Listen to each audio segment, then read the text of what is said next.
ഈശോമിശിഹായ്ക്ക് സ്തുതിയായിരിക്കട്ടെ.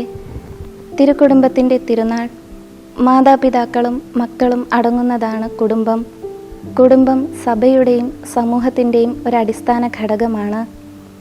ബാലനായ യേശുവും മാതാവും യൗസേപ്പിതാവും അടങ്ങുന്ന നസ്രത്തിലെ കുടുംബത്തെയാണ് റോമൻ കത്തോലിക്ക സഭ തിരുക്കുടുംബം എന്ന് അഭിസംബോധന ചെയ്യുന്നത്. മാതൃകാപരമായി വിശുദ്ധിയോടെ ജീവിച്ചതിനാലാണ് തിരുക്കുടുംബം എന്ന പേരുണ്ടായത്.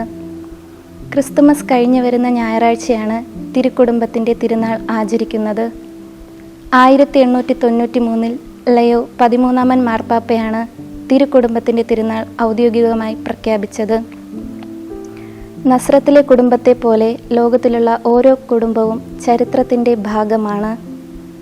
കൃത്യതയോടെ കൈകാര്യം ചെയ്തില്ലെങ്കിൽ ഏത് നിമിഷവും തകർന്നു പോകാവുന്ന ഒരു പളുങ്ക് പാത്രമാണ് ദാമ്പത്യവും അതിലധിഷ്ഠിതമായ കുടുംബജീവിതവും. സ്നേഹത്തിൻ്റെ ചവിട്ടുപടികൾ ആദ്യമായി നാം ചവിട്ടിക്കയറുന്നത് കുടുംബമെന്ന കൽപ്പടവുകളിലൂടെയാണ്. പ്രാർത്ഥനയും പരസ്പര സ്നേഹവും കഠിനാധ്വാനവും മാതൃകയാക്കാവുന്ന തിരുക്കുടുംബത്തിൻ്റെ മറ്റു ഗുണഗണങ്ങളാണ്. കൂടുമ്പോൾ ഇമ്പമുള്ളതാണ് കുടുംബം എന്ന് നാം പറയാറുണ്ട്. എന്നാൽ വ്യക്തികൾ സ്വാർത്ഥതയിലേക്കും വ്യക്തിമാഹാത്മ്യ ചിന്തകളിലേക്കും നീങ്ങുമ്പോൾ കുടുംബത്തിൻ്റെ കൂട്ടായ്മയാണ് അവിടെ ഇല്ലാതാകുന്നത്. ഒരുമിച്ച് ചെയ്യേണ്ടതും പങ്കുവെക്കേണ്ടതുമായ കാര്യങ്ങളിൽ നിന്ന് ഒരാൾ ഒഴിഞ്ഞു മാറി നിൽക്കുമ്പോൾ സ്നേഹത്തിൻ്റെ പടിയിറക്കമാണത്. റഷ്യയിലെ ലിയോ ടോൾസ്റ്റോയെ ഓർക്കുന്നില്ലേ? റഷ്യയുടെ മാത്രമല്ല ലോകം മുഴുവൻ്റെയും പ്രിയപ്പെട്ട സാഹിത്യകാരനായിരുന്നു ടോൾസ്റ്റോയി.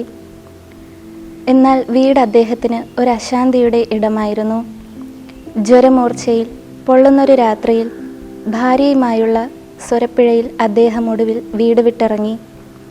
ജീവിതം മുന്നോട്ട് കൊണ്ടുപോകാമെന്നുറപ്പിച്ച് അയാൾ അകലെ കാണുന്ന റെയിൽവേ പ്ലാറ്റ്ഫോമിലെ സിമൻ്റ് ബെഞ്ചിൽ നിലയുറപ്പിച്ചു. വേദനയോടെ നേരം പുലരാൻ കാത്തിരുന്നു. പുലരിയിൽ മഞ്ഞു കോരാനെത്തിയ തൊഴിലാളികളാണ് സാഹിത്യത്തിൻ്റെ പ്രിയപ്പെട്ട ടോൾസ്റ്റോയി തണുത്തു വിറങ്ങലിച്ച് നിശ്ചലനായിരിക്കുന്നത് കണ്ടത്. രാജകീയമായി ജീവിച്ചയാളാണ് ടോൾസ്റ്റോയി. എന്നാൽ കുടുംബജീവിതത്തിലെ താളപ്പിഴകൾ കാരണം ജീവിതാന്ത്യം മുഴുവൻ തെരുവോരത്ത് കഴിയുന്ന ഒരു യാചകൻ്റേതുപോലെ ദയനീയമായിരുന്നു.